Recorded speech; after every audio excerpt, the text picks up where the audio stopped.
हाय नमस्कार, good morning to all of you. मैं अभिनय आप सबका स्वागत करता हूं। कैसे हैं दोस्तों? उम्मीद करते हैं कि अच्छे होंगे। आपको लगा होगा आज से नया टॉपिक स्टार्ट होगा, लेकिन नहीं हो रहा है, कल से होगा। हम अभी तक पिछले 2 क्लासेस से डिफरेंस पढ़ रहे हैं SICI का, आपको जितना मालूम होगा। हम क्या पढ़ रहे हैं जी? डिफरेंस पढ़ रहे हैं SICI का। और कुछ एक सवाल मैंने कल की क्लास में करने के लिए दिए थे। तो डिफरेंस जो SICI का है, डिफरेंस आज हम इंस्टॉलमेंट भी शुरू कर देंगे, शाम को खत्म कर देंगे। Difference of SI and CI, ये हम पढ़ रहे हैं, ठीक है। हमने फॉर 2 इयर्स पढ़ा, हमने फॉर 2 इयर्स पढ़ा, फॉर 2 इयर्स। तो फॉर 2 इयर्स डिफरेंस कितना था? D2 बराबर P का प्रिंसिपल का रेट परसेंट का रेट परसेंट, ये हमने पढ़ा। D2 फॉर 2 इयर्स, ये हमने पढ़ा। कल से नंबर सिस्टम स्टार्ट होगा। उसके बाद for 3 years, for 3 years D3 हमने पढ़ा। D3 क्या होता है? Thrice of D2 plus D2 का R%।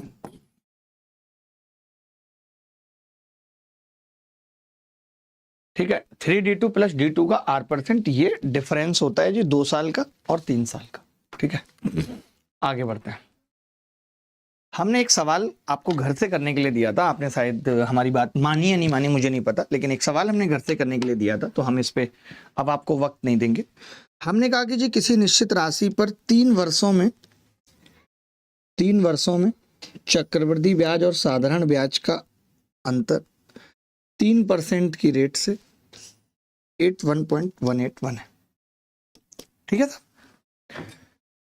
आपने कहा कि जी मैं D2 मान लेता हूं गुरुजी। अब 3% को तो लिख भी नहीं सकते, 3/100 ही लिख पाएंगे, तो D2 को मैंने मान लिया जी D2 100 है। तो आपने कहा D3 कितना होगा? 3D2 3 गुणा 100 और प्लस इसका 3% यानी प्लस 3 और, तो ये आ गया 303। हमें एक्चुअली प्रिंसिपल निकालना है। जैसे मुझे प्रिंसिपल निकालना है, तो मैं प्रिंसिपल कैसे निकाल सकता हूं? आपको पता है प्रिंसिपल का 3% का 3% बराबर D2 होगा, यानी मुझे उसके लिए D2 चाहिए, 2 साल का डिफरेंस चाहिए सर। अब आपने क्या देखा मित्र? आपने क्या देखा कि D2 बराबर 100 है और D3 बराबर 3 गुणा 100 प्लस 3 303 है।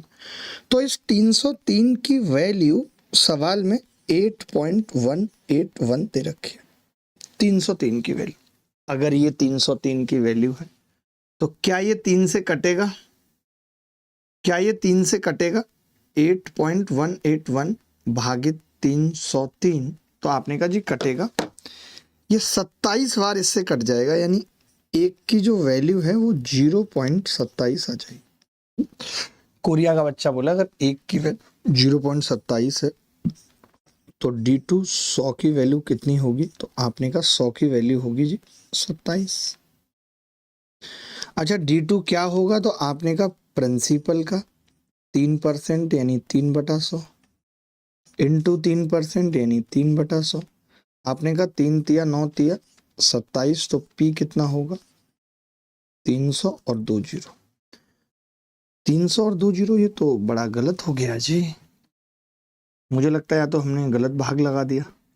8.181 को 303 से लगाया तो 0.027 आएगा। थोड़ी सी मिस्टेक हो गई, कोई बात नहीं। ये जो है 0.027 आएगा, तो 100 की वैल्यू 2.7 आ जाएगी। 3 से काटूंगा तो 0.3 आ जाएगा, 1 जीरो कम हो जाएगी, उत्तर आ जाएगा 3। क्या इस सवाल में किसी भी प्रकार का कोई डाउट या आपके अंदर कोई भी कुलबुली या चुलबुली हुई है तो आप मुझे बता सकते हैं। सर आप अपनी तरफ से D2 100 कैसे मान लेते हो? मतलब 100 ही क्यों, 75 43 क्यों? मैं बताता हूँ ना। ये आपने बड़ी अच्छी बात कही है साहब, मधुर साहब। जैसे रेट 12.5% है, तो 12.5% का मतलब 1/8। मैं जानता हूं जो D3 होता है वो 3 गुणा D2 और प्लस D2 का R%। R% मतलब 1/8।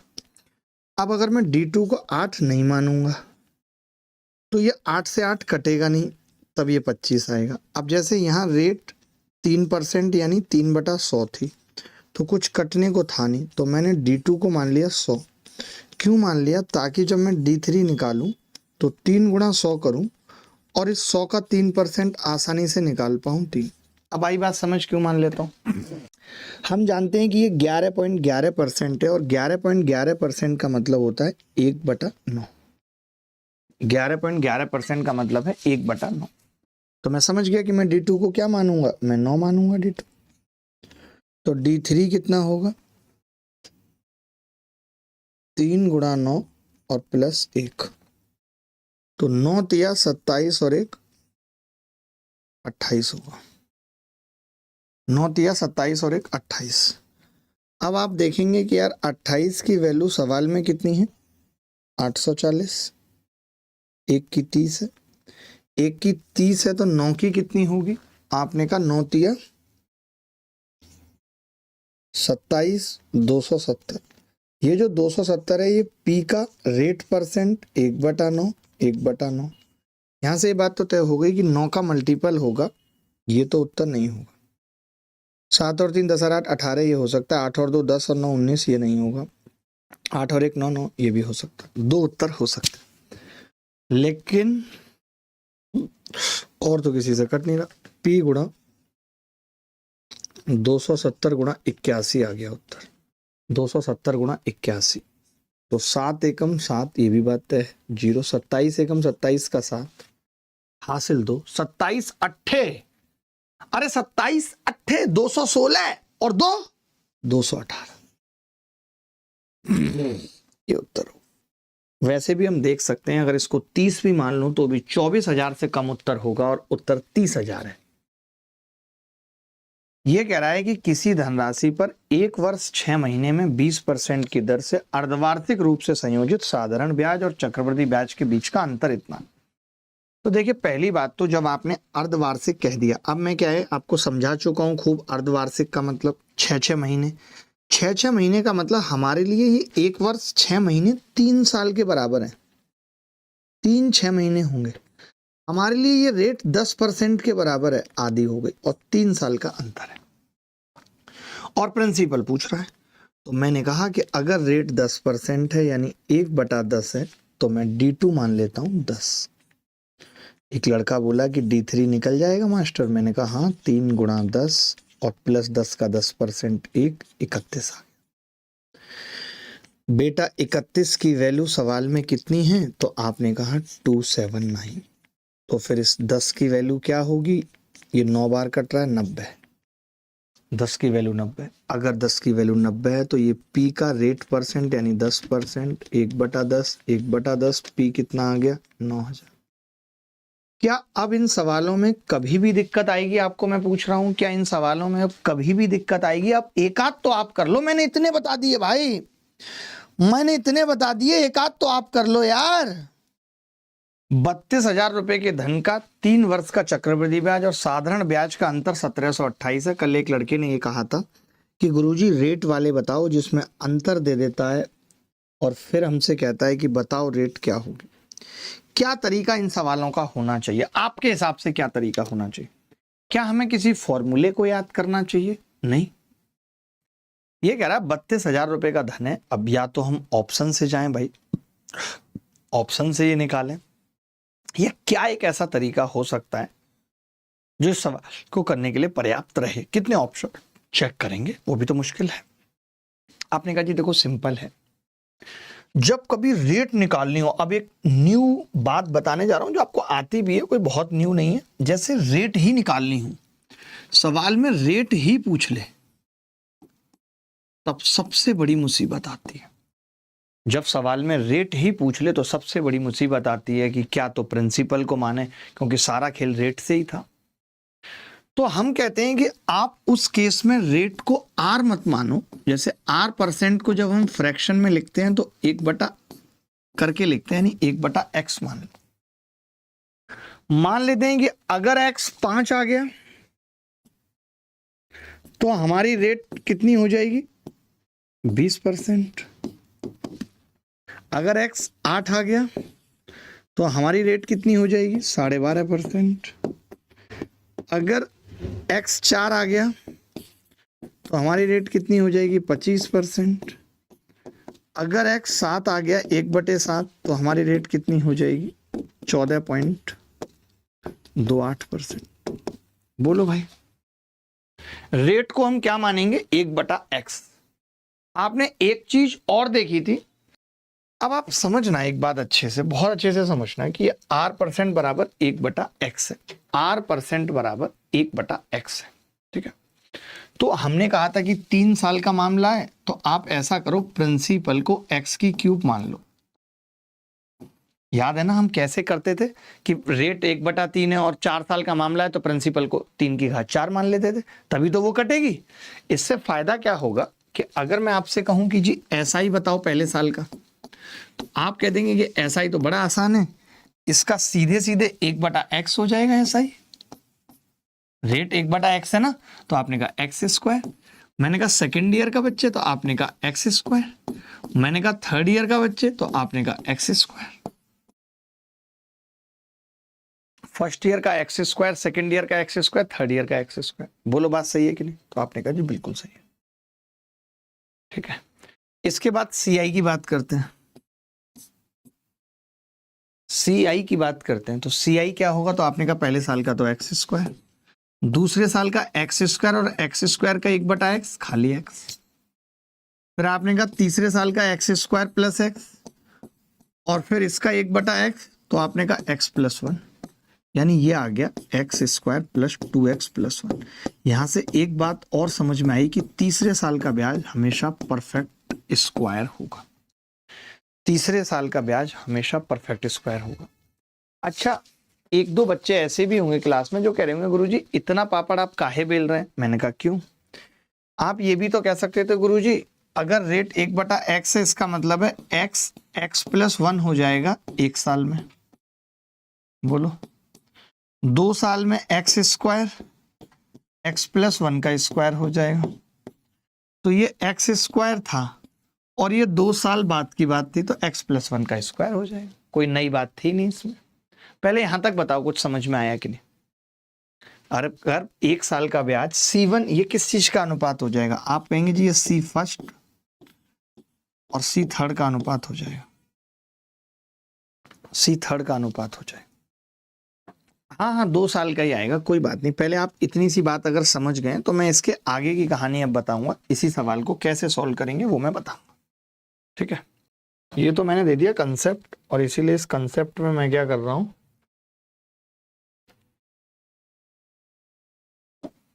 डिलीट ही कर दे रहा हूं। ये मैंने बता दिया कॉन्सेप्ट। अगर रेट पूछिए तो ये आ गया जी हमारा कॉन्सेप्ट, ठीक है। अब आगे बढ़ते हैं, अब सवाल पे आते हैं। तो सवाल में हमें क्या क्या पता चल गया कि यार रेट अगर 1/x है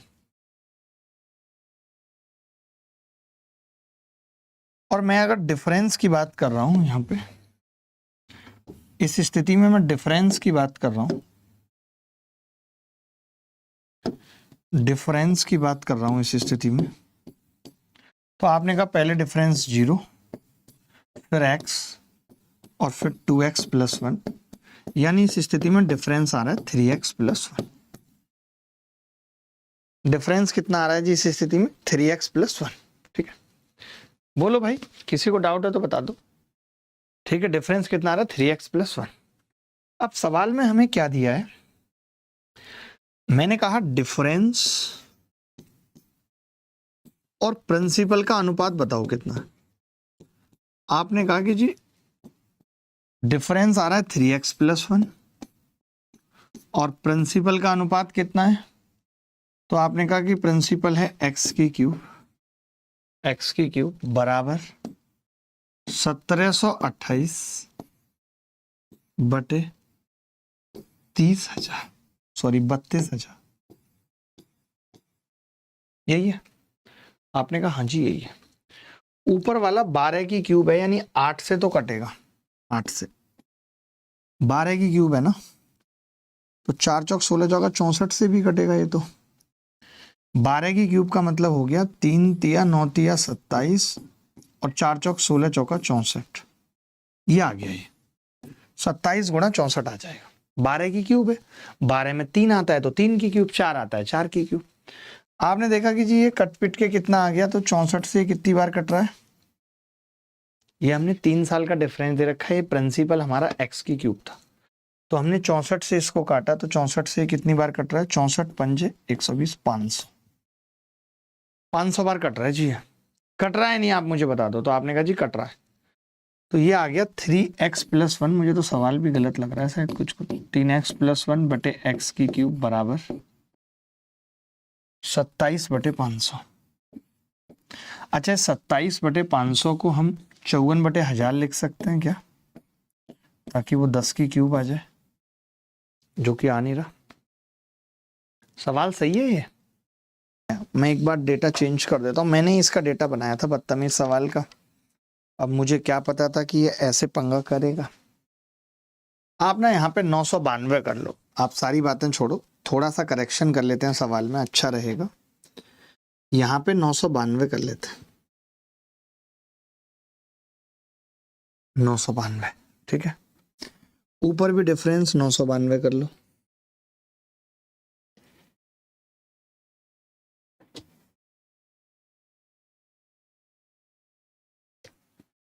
992,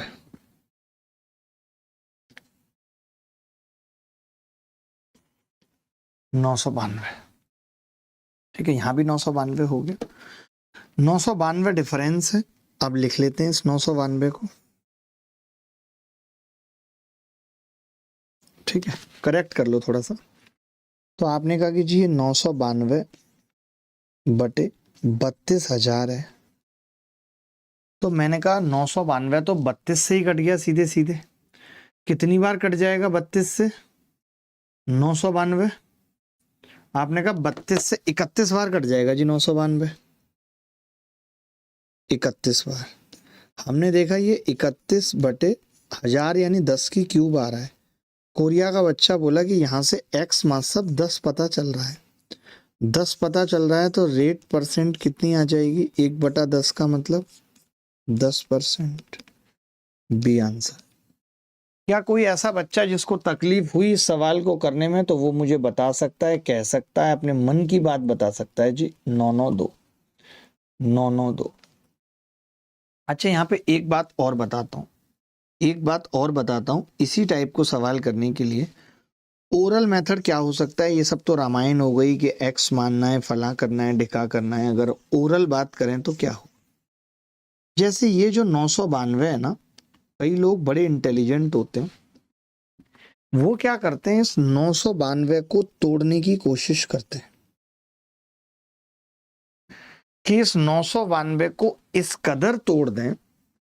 तो आपको पता है कि यार ये 992 क्या इस तरीके से तोड़ा जा सकता है जैसे ये 320 है। तो मैंने कहा 320 यार, 32 तिया 96, क्या हम इसको 3 गुणा 320 और प्लस 32 में तोड़ सकते हैं। तो आपने कहा हाँ तोड़ सकते हैं। तो आपको समझ में आ गया कि जी ये इसका 10% का 10% है और ये इसका 10% है, यानी रेट 10%। लेकिन ऐसे सोच पाना, बना पाना अपने आप में मुश्किल बात है, हर कोई नहीं बना सकता। दर याद करो, इन्होंने क्या कहा है, 3 साल का चक्रवृद्धि ब्याज और 1 साल का साधारण ब्याज। अभी पीछे ही हमने निकाला है, पीछे ही देखो आप निकाला है कि 3 साल का चक्रवृद्धि ब्याज क्या होगा टोटल 3 साल का। तो आपने कहा 3x² प्लस 3x+1, ये होगा जी 3x² प्लस 3x+1 बटे 1 साल का साधारण ब्याज x² बराबर 4.75/1, जिसको हम लिख सकते हैं 475/100। अगर मैं x को 10 मान रहा हूं तो 10 ढाई 100 या 300 और 330 और एक 331 यहाँ नहीं आ रहा, यानी x 10 नहीं। मैंने इसको भाग लगा दिया, फिर किससे भाग लगा सकता हूं? आपने कहा 25 से, तो 25 चौका 100 और 25 एकम 25, 25 निम्न 225। आपने कहा कि जी x 2 है क्या? तो मैंने कहा अगर x 2 है, क्योंकि ये 2 का स्क्वायर है, तो ये 2 दूनी 4 तिया 12, 2 तिया 6 और 2 एकम 2, यानी ये मिला के 19 आ रहा है, यानी x तो सही है। x अगर 2 है तो रेट कितनी होगी? 1/2 यानी 50%। A is the correct answer. A is the correct answer, 50% आएगा गुरुजी। एक और खूबसूरत सा सवाल है, इसके बाद मुझे लगता है और एक दो सवाल हैं, उसके बाद तो फिर हम इंस्टॉलमेंट पे काम करेंगे। जल्दी से सवाल खत्म कर लीजिए। 3 साल का अंतर अभी हमने पढ़ा, 3x + 1, वही रेट 1/x मानने के बाद। और 2 साल का साधारण ब्याज, उसमें x² था 1 साल का, तो 2 साल का 2x²। अनुपात दे रखा है जी 990/2000। ये आप चाहो तो पीछे देख सकते हो, सब लिखवाया मैंने।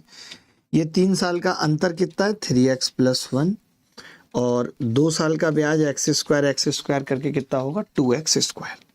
आपने कहा जी 0 से 0 कट गया, कट सकता है। अगर मैं यहाँ 2 से 2 भी काट दूं तो ये आ रहा है 99/100। आपने देखा x², 10 का स्क्वायर 10 थी, 30 और 1 31 आना चाहिए यहाँ पे, यानी x 10 नहीं है। अब अगर x 10 नहीं है तो फिर x है क्या कमबख्त यार? क्योंकि अब और कुछ तो कट भी नहीं पाएगा। 3 साल के लिए निश्चित ब्याज दर पर अंतर 990, 2 साल के लिए समान दर धनराशि पर समान ब्याज दर पर साधारण ब्याज 2000, तो ब्याज की दर बतानी है क्या होगी। अब देखो थोड़ा सा हो सकता है कि आप फंस गए हो, बट ज़्यादा नहीं फंसे हो, चिंता की बात नहीं है, मैं आपका शॉर्ट कर दूंगा मामला। जैसे अब आपको पता है कि यार x ना जरूरी नहीं है कि वो मतलब ऐसा ही हो कि x 1/4 हो, 5 हो। वो x यहाँ पे अगर आप देख रहे हो तो 3/5 भी हो रहा है, और यहाँ पे 3/10 भी हो रहा है। x की बात कर रहा हूँ, यानी कि ये तो उत्तर नहीं है दो, बट इनमें से कोई हो सकता है। तो x 3/5 अगर मैंने यहाँ रखा 3/5, तो आपने देखा 3/5 रखूंगा तो 3 तिया 9 + 5 आएगा बटे 5, और 3 तिया 9/5 25, तो ये भी नहीं बन रहा। मैंने कहा 3/10 रखूंगा, तो आपने कहा रख सकते हैं 3/10। x की वैल्यू, सॉरी 10/3, उल्टा होगा ना भाई, वो गड़बड़ हो गई, गड़बड़ हो गई। जैसे अगर रेट 60% 3/5 है, तो x की वैल्यू हो गई 5/3, तभी तो ऐसा होगा 1/x करने पे। और डी, ये तो ए ऑप्शन में हो गई, और डी ऑप्शन में कितनी हो गई x की वैल्यू? 10/3। तो मैंने यही देखा कि अगर मैं x की वैल्यू 5/3 रख रहा हूं, तो 5 तिया 15 और 3 18 नहीं आएगा कभी 99, और 10 तिया 30 और 3 33/3, और 10 दहाई 100/9। तो आपने देखा ऊपर चला गया 3, 99/100 आ रहा है। वाह भाई वाह, यानी x 10/3 यानी d 30%। बहुत तगड़ा सवाल था यार, इस सवाल ने तो मेरी रूह कपा दी, रूह कपा दी। आप सोचेंगे गुरुजी क्या ऑप्शन ही एकमात्र रास्ता है? ऐसा बिल्कुल नहीं है, आप फैक्टर भी तो कर सकते हो। जैसे 100 तिया 300x + 100 बराबर 99x², तो इसके फैक्टर कर देंगे 99x² - 300x - 100 बराबर 0। फैक्टर क्या होंगे? 99x² 99 100 के फैक्टर 330 + 30x - 100 बराबर 0। आप फैक्टर भी कर सकते हैं, ऑप्शन से ना करना चाहें। आपने 33 कॉमन ले लिया, 33, तो ये 33x कॉमन ले लिया, तो ये 3x - 10 + 10 कॉमन ले लिया, 3x माइनस 10 बराबर 0। दो फैक्टर होंगे जहाँ से x की वैल्यू आ रही है 10/3। हमें पता है रेट हमने मानी है 1/x, यानी 3/10। 3/10 का मतलब 30%। आप फैक्टर करके भी ये उत्तर निकाल सकते थे, बट ये मुश्किल सवालों में इनकी गिनती होती है। मुश्किल सवालों में इनकी गिनती होती है। अगर आप इस तरीके से नहीं करना चाहते तो फिर मैं और भी तरीका बता देता हूं। ठीक है, चलो। 3 साल के लिए निश्चित ब्याज दर पर साधारण ब्याज और चक्रवृद्धि ब्याज के बीच का अंतर दे रखा है, और एसआई दे रखी है हर साल का, फर्स्ट हो, सेकेंड हो, थर्ड हो। वो एसआई दे रखी है कि जी ये 1000 है, ये भी 1000 है, और ये भी 1000। अब अंतर दे दिया इन्होंने, 3 सालों का अंतर दे रखा है 990। आपको पता है कि पहले साल तो अंतर होता नहीं है, सीआई है, पहले साल तो अंतर होता नहीं है, 1000 ही होती है। और जो ये अंतर है ये 990 आता है। ठीक है, अब मैंने कहा कि जो दूसरे साल का अंतर होगा वो कितना होगा, तो आपने कहा 1000 का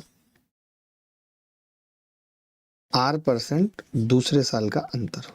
समझना, ये D2 है बेटा, और यहीं से अगर मैं D3 निकालूं तो वो इसका 3 गुना होगा एक तो 3000 कर दिया मैंने का R%, और प्लस इसका R%, तो 1000 का R% कितना होगा, आपने कहा 10R, तो 10R का R% और होगा। और यही मुझे सवाल में 990 दे रखा है, यही मुझे सवाल में 990 दे रखा है। आपने कहा कि जी थोड़ी सी तकलीफ तो है, मैंने कहा कितनी, तो आपने कहा कि अगर मैं देखूं तो ये 30R है, प्लस ये 10R का R% 0.1R² हो जाएगा बराबर 990। तो मैं ये समझ गया कि R जो है वो हर हाल में ऐसा आएगा जिसमें लास्ट में 0 होगी, तभी ये पॉइंट हट पाएगा, यानी ये दोनों उत्तर नहीं होंगे। मैंने R को 60 रखा तो 6 छंग 36, 1800 आ गया, ये भी नहीं होगा। 30 रखा तो आपने कहा 30 पे ये 900 आ रहा है, और 30 पे ये 90 आ रहा है, यानी 990। ये बेस्ट तरीका है मेरे हिसाब। आप बताओ, मैंने D2 निकाल दिया भाई। D2 क्या होगा, पहले साल के ब्याज का R%। D2 क्या होगा, पहले साल के ब्याज का R% होगा या नहीं D2। आगे बढ़ते हैं भाई। अब आप कुछ प्रीवियस ईयर में आए हुए सवाल करिए। लाइक एसएससी 2020 में एक सवाल आया है कि 8000 रुपए की राशि पर 10% वार्षिक की दर से 2/5 वर्ष के लिए। देखो मैं इस सवाल को सक्सेसिव से कर रहा हूं। पहले साल रेट कंप्लीट है 10%, दूसरे साल कंप्लीट है 10%, तीसरे साल रेट 10 का 2/5 साल तक ही लगेगी, यानी सिर्फ 4%। मैंने कहा अगर मैं एसआई की बात करूं तो एसआई तो सीधे 10 और 10 और 4 24% हो जाएगी सीधे। लेकिन अगर मैं सीआई की बात करूं तो पहले 2 साल का सक्सेसिव 21%, और फिर 4% का सक्सेसिव 21 + 4 + 21 शॉक 84, यानी 0.84%। तो ये आ गया टोटल सीआई 25.84%। अब कोई माइकालाल अगर इसके डिफरेंस की मुझसे बात करे तो डिफरेंस होगा 1.84% ऑफ 8000। सीधे निकाल दिया मैंने। हम तो इतने तरीके सीख चुके हैं ना कि अब कोई बड़ी बात ही नहीं है हमारे लिए सवाल करना। तो आपने कहा कि जी डिफरेंस बराबर आ गया 184%, का मतलब 184/100 इंटू 8000। 2 जीरो से 2 जीरो कट गई, पॉइंट आएगा और 0.2 आएगा, ये भी बात तय है, तो डी आंसर है। पॉइंट आएगा और 0.2 आएगा, ये बात भी तय है। 147। एक तरीका तो ये, मैं और भी तरीके बताऊंगा, ऐसा नहीं कि मैंने कोई एक तरीका बता दिया तो मैं फिर।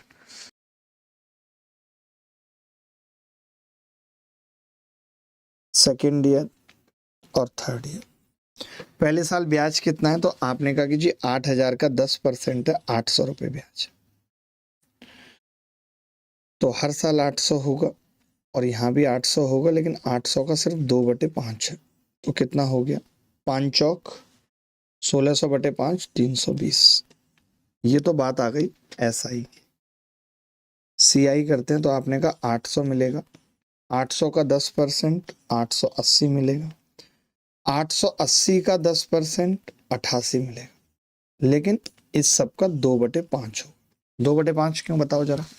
तो आपने कहा कि जी 2/5 इसलिए होगा क्योंकि अगला साल पूरा नहीं है। तो मैंने कहा अगर मैं 2/5 कर रहा हूं तो पहले 800 का कर लो, तो आपने कहा 320। फिर मैंने कहा 80 का कर लो, आपने कहा 32। फिर इसके 80 का कर लो, आपने कहा 32। फिर इसके 8 का कर लो, 3.2। तो जैसे मैंने ये 3.2 देखा तो मैं समझ गया कि उत्तर तो 0.2 वाला होगा। फिर भी मेरा मन नहीं माना तो मैंने निकाल लिया। कैसे, पहले साल डिफरेंस 0, इस साल डिफरेंस 80, इस साल ये 320 से 320 कट गया, 32 और 32 64 और 3 67.2 बराबर 147.2।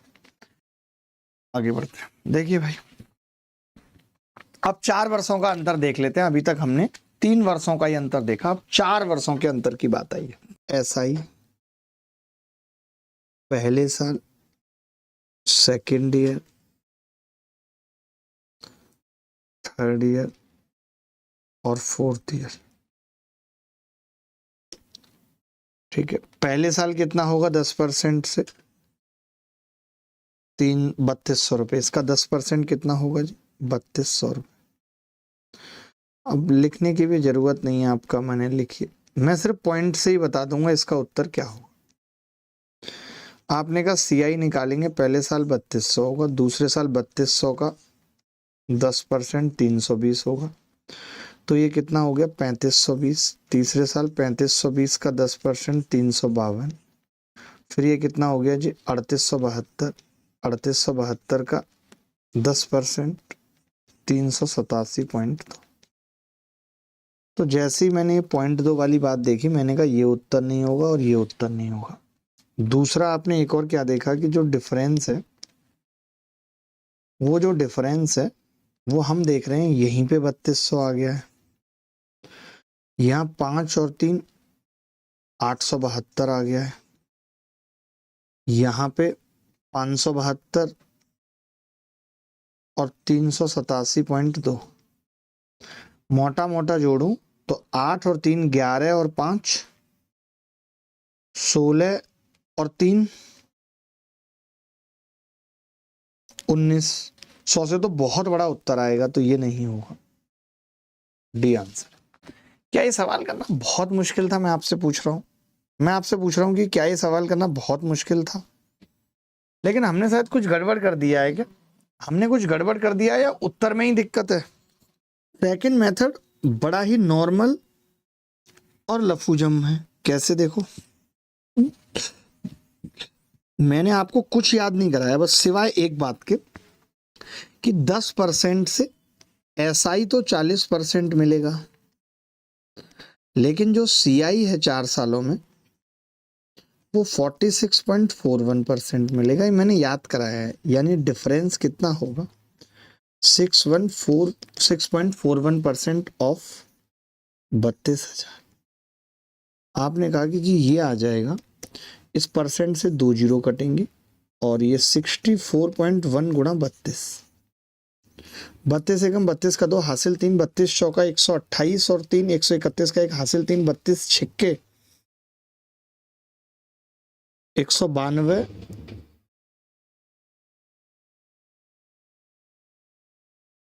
कितना बचा था? 32 का हासिल 3, 32 चौका 128 और 3 हासिल 12 बचा है, 12 और 32 छिक्के 192 और 12 200, 4 ही आ रहा है। कितना आ रहा है यार गुणा करके? 64.1 गुणा 32 सही तो आ रहा है, 2051 ही आ रहा है, 2051.2। कैसे और गुणा कर सकते थे? देखो 64 की आप ऐसा करो, 32 की अलग से कर लेते, प्लस 0.1 की 32 से अलग कर लेते, तो आपको पता है ये 32 का स्क्वायर 1024 दूनी 2048 आ जाता, प्लस 3.2 तो 2051.2। और पिछले सवाल में हमसे कोई मिस्टेक हुई है, 320 का 10% 320, तो ये हो गया 3520 का 352। अब 352 इसमें जोड़े, 35 और 3 3872 का 10% 387.2। तो हमारा जो अंतर है दोस्त वो कितना कितना आया है, एक तो 320 आया है प्लस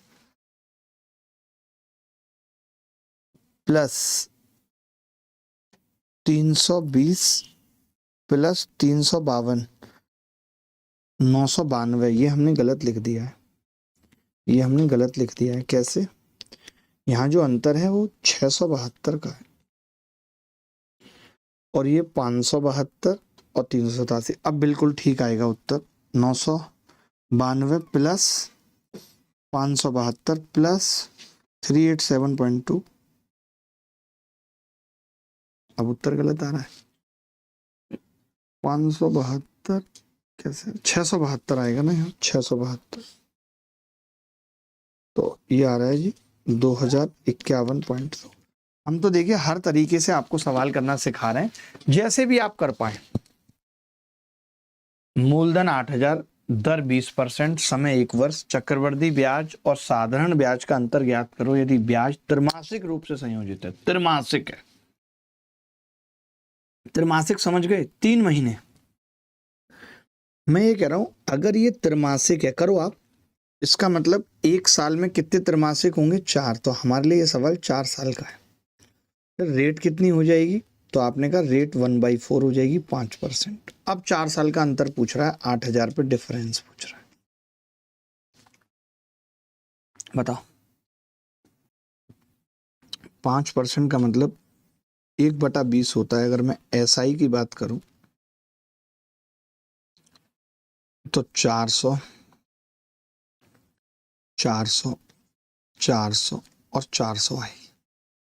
CI की बात करूं हर 3 महीने का है ये। 400 पहले साल, 400 का 5% 420, 420 का 5% 21 होगा तो 441। यहाँ तक सब ठीक था। यहाँ पे थोड़ी मुश्किल होगी। 441 प्लस इसका 5%, 5 एकम 5,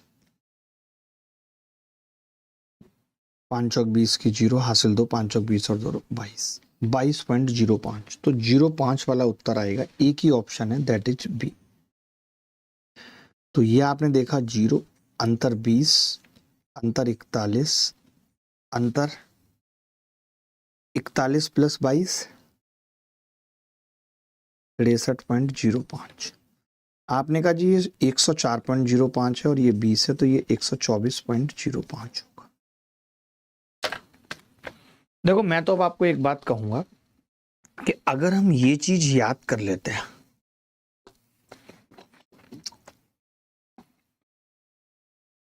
तो हमें कोई माई का लाल नहीं रोक सकता। समझना क्या?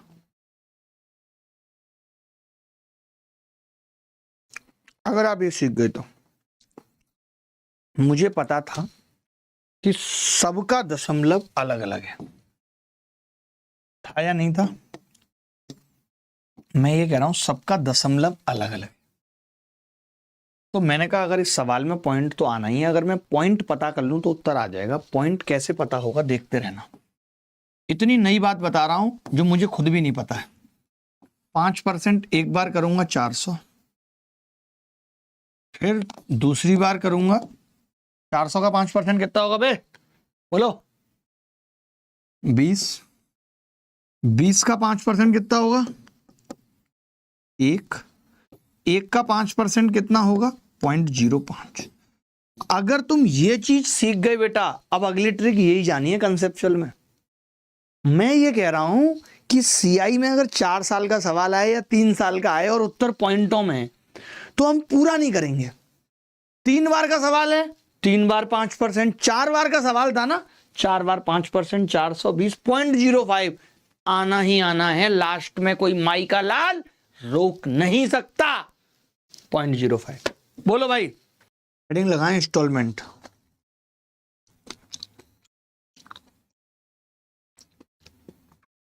हेडिंग लगा लें इंस्टॉलमेंट।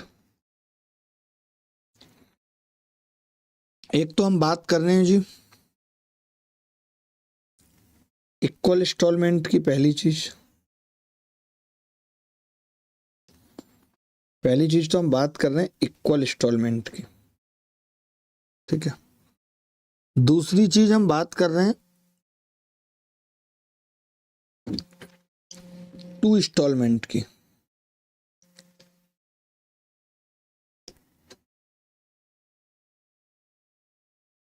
ठीक है, एक तो हम 2 इंस्टॉलमेंट की बात कर रहे हैं, इक्वल इंस्टॉलमेंट की बात कर रहे हैं, तो इंस्टॉलमेंट कैसे हम सीखेंगे इसकी बात कर। आप तैयार हैं इंस्टॉलमेंट पढ़ने के लिए? मैं आपसे पूछना चाहता हूं, इंस्टॉलमेंट पढ़ते हैं, बहुत ध्यान से समझना होगा। इंस्टॉलमेंट कुछ खास है नहीं इंस्टॉलमेंट में, आप समझेंगे तो आपको आ भी जाएगा समझ में क्या बताना चाह रहा हूं। इंस्टॉलमेंट एसआई की जो हम पढ़ी थी हमने, वो बहुत डिफिकल्ट थी। एसआई की इंस्टॉलमेंट बहुत डिफिकल्ट थी, बड़ा मुश्किल था उसको समझ पाना भी, आपने वो भी समझी। सीआई की इंस्टॉलमेंट कंपाउंड इंटरेस्ट की वेरी इजी है, सीआई के केस में वेरी इजी, कुछ करना ही नहीं। तो इसमें एक ट्रिक भी है, वो भी बताएंगे। वेरी इजी, ठीक है क्या ये, वो देखो। ठीक है, जैसे एक आदमी ने पी रुपया उधार लिया है, एक आदमी ने पी रुपया उधार लिया। अब वो 2 इक्वल इंस्टॉलमेंट आई में ये पैसा चुकाना चाहता है। एक आदमी ने पी रुपया उधार लिया और वो 2 इक्वल इंस्टॉलमेंट में ये पैसा चुकाना चाहता है। अरे ठीक है भैया, तो वो क्या करता है, इस पी के, जो कोई भी आप गाड़ी लेंगे लोन पे या कुछ करेंगे, पी के 2 हिस्से हो जाते हैं, एक P1 और एक P2। P1 ऐसा कि 1 साल बाद I बन सके, P2 ऐसा कि 2 साल बाद I बन सके, ऐसे हम ब्रेक कर देते हैं। अब आप कहेंगे कि जी P1 अगर 1 साल में ही I बन रहा है तो P1 बड़ा है और P2 थोड़ा छोटा है, तो ये बड़ा है, इससे साइन लगा दिया ऐसा, P1 बड़ा है P2 से। ठीक है, बस सिंपल है, बस कुछ नहीं, हमने ब्रेक कर दिया, बात खत्म हो गई। आपने कहा कि जी मैं ये कह सकता हूं कि I बराबर यहां पे होगा P1 और ब्रैकेट में 1 प्लस R बटे 100 की घात 1 साल में हो रहा है। मैंने कहा ये वाला I, तो आपने कहा ये वाला I होगा P2 2 साल में, यानी 1 प्लस R बटे 100 की घात 2। बोलो जी सही बात है? ठीक है, हमने कहा कि यार P तो हमें पता है क्या है, जो P1 और P2 है वो है क्या, आपने कहा जी P ही है, P ही है। तो वो P किसके बराबर आ गया, P1 की वैल्यू है जी I अपॉन 1 प्लस R बटे 100 की घात 1। P2 क्या है, I बटे 1 प्लस R बटे 100 की घात 2, एंड सो ऑन भी लिख देते हैं। कल को ऐसा सवाल होगा जिसमें 3 इंस्टॉलमेंट होंगी, लाइक अब अगर 3 इंस्टॉलमेंट का केस हो, ये तो 2 इंस्टॉलमेंट का है, लेकिन अभी हम 2 इंस्टॉलमेंट पढ़ रहे हैं, फिर भी अगर 3 इंस्टॉलमेंट का केस होता तो आ जाता I अपॉन 1 प्लस R बटे 100 की घात 2। मैं बच्चों को क्या कहता हूं कि आप इसको ऐसे याद कर लो। कैसे, देखो, मान लेते हैं कि रेट 10% है, लेट कर लिया हमने, लेट LET, तो फिर 1 प्लस R बटे 100 कितना हो गया, आप कहेंगे 1 प्लस 1 बटा 10, 11 बटे 10, 11 बटे 10। तो ये उल्टा हो जाएगा, जब ऊपर जाएगा तो मैंने कहा I कॉमन आ जाएगा, ये होगा I बटे 11 बटे 10, ये होगा I बटे 11 बटे 10 का स्क्वायर। तो मैं बच्चों को कैसे याद कराता हूं, मैं कहता हूं आप इसे उल्टा करके लिख लो कि भाई P बराबर I को पहले कॉमन लो और फिर उल्टा करके लिखो 10 बटे 11 प्लस 10 बटे 11 का स्क्वायर, एंड सो ऑन। अगर तीसरी इंस्टॉलमेंट है तो 10 बटे 11 की क्यूब। मेरे कहने का मतलब है, बच्चा कैसे याद रखेगा, बच्चा कहेगा कि जी रेट अगर 10% है, इसका मतलब 1 बटा 10, 10 से 11, तो बच्चा सीधे लिखेगा 10 से 11, अगले साल फिर 10 से 11 का स्क्वायर, उससे अगले साल 10 से 11 की क्यूब। अगर हम ये 10 से 11 2 इंस्टॉलमेंट के केस में कॉमन ले लें, 10 बटे 11, तो आपको पता है अंदर कितना बचेगा, 1 प्लस 10 बटे 11 यानी 21 बटे 11। तो मैं तो बच्चों को यहां तक याद करा देता हूं, मुझे भी इनफैक्ट याद है यहां तक मुझे याद है कि अगर रेट 10% है तो एक बच्चा लिखेगा 10 से 11, 10 और 11 जोड़ के 21/11। 2 इंस्टॉलमेंट पे अगर ये बात आप याद रख लेते हो तो बस चीजें बहुत आसान हो जाएंगी। मैं तरीका भी बताऊंगा, ये मैं दोबारा भी बताता हूं, आप एक बार कॉपी करो, फिर मैं एक और न्यू रेट लेके बताता हूं, न्यू रेट लेके बताता हूं। आप पहले इतना कॉपी करो, फिर मैं न्यू रेट लेके बताता हूं, न्यू रेट। देखो दोस्त, मैं क्या कह रहा हूं, मैं कह रहा हूं कि यार इतना कुछ क्यों याद रखना है। जैसे रेट अगर 12.5% है, 12.5% रेट है और P रुपया उधार लिया है, तो मैं कह दूंगा P बराबर I गुणा, और 2 इंस्टॉलमेंट निकाल ली, 2 इंस्टॉलमेंट है, तो आपने कहा इसका मतलब होता है गुरुजी 1/8। तो मैं कह दूंगा जी 8/9। अगली, क्योंकि मुझे जल्दी बताना है ना आपको करना, 8 और 9 कितना हो गया जी 17/9। 2 इंस्टॉलमेंट का फॉर्मूला बना दिया मैंने क्या किया, 2 इंस्टॉलमेंट का फॉर्मूला बना दिया। कल को कोई कहते यार आर कितनी है, 11.11%, तो मैंने कहा यार मेरे लिए कोई बड़ी बात नहीं, इसका मतलब है 1/9, और 2 इंस्टॉलमेंट मान लेते हैं, P रुपए उधार लिए तो इंस्टॉलमेंट होगी I। 9 से कितना हो रहा है 10, 9 और 10 कितने हो गए जी 19/10। 2 इंस्टॉलमेंट के कोई भी फॉर्मूले बनवा लो मुझसे अब आप, कि प्रिंसिपल और इंस्टॉलमेंट का अनुपात आ जाएगा 171/200। इसका मतलब अगर 171 किसी ने उधार लिए हैं तो 200 रुपए की इंस्टॉलमेंट होगी। यही 3 इंस्टॉलमेंट होंगी तो ये 3 इंस्टॉलमेंट का फॉर्मूला नहीं बनेगा, लेकिन हाँ इतना जरूर है कि हम ये कह सकते हैं, फॉर्मूला नहीं बनेगा लेकिन मान लेते हैं कि रेट ऑफ इंटरेस्ट है 5% रेट है, तो आप बोलेंगे जी 1/20 होगा, और 3 इंस्टॉलमेंट है इस बार, 3 इंस्टॉलमेंट, कोई नई चीज नहीं है 3 इंस्टॉलमेंट में। आप कहेंगे कि उस स्थिति में मैं लिख सकता हूं P बराबर I। अब की बार कॉमन क्या है, 20 से कितना होगा 11, 21, तो 20/21 प्लस 20/21 का स्क्वायर प्लस 20/21 की क्यूब। 3 इंस्टॉलमेंट 4 होंगी तो पावर 4 आ जाएगी। मैंने कंसेप्ट तो आपको बता दिया ना, कंसेप्ट तो मैंने आपको बता ही दिया कि कंसेप्ट क्या है। अब सवालों में भी कंसेप्ट सिखाऊंगा। मैंने बताया कि ये हुआ कैसे, अगर किसी ने P रुपए उधार लिए तो हमने उसके 2 टुकड़े कर दिए, P1 P2, और वो टुकड़े ऐसे करे कि P1 तो 1 साल में आई हो जाए और P2 2 साल में आई हो जाए।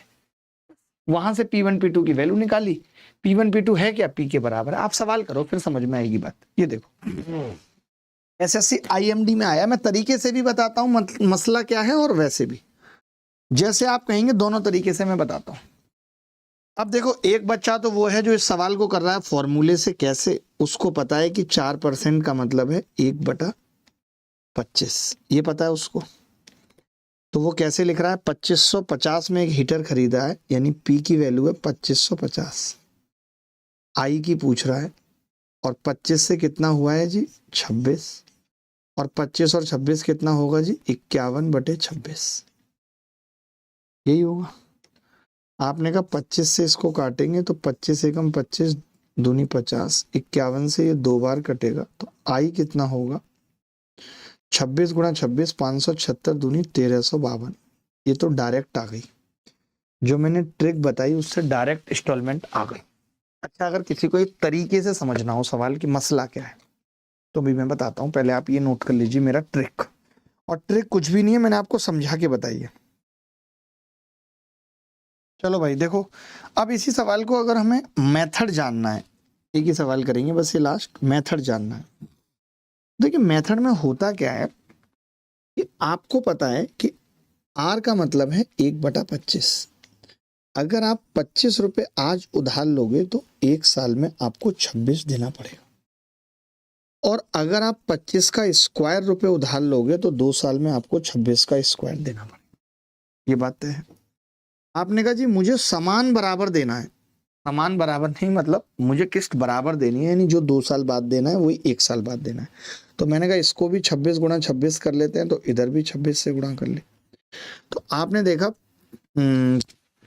650 रुपए उधार लिए, जो 1 साल बाद 676 देने पड़ रहे हैं। 625 रुपए उधार लिए, जो 2 साल बाद 676 देने पड़ रहे हैं।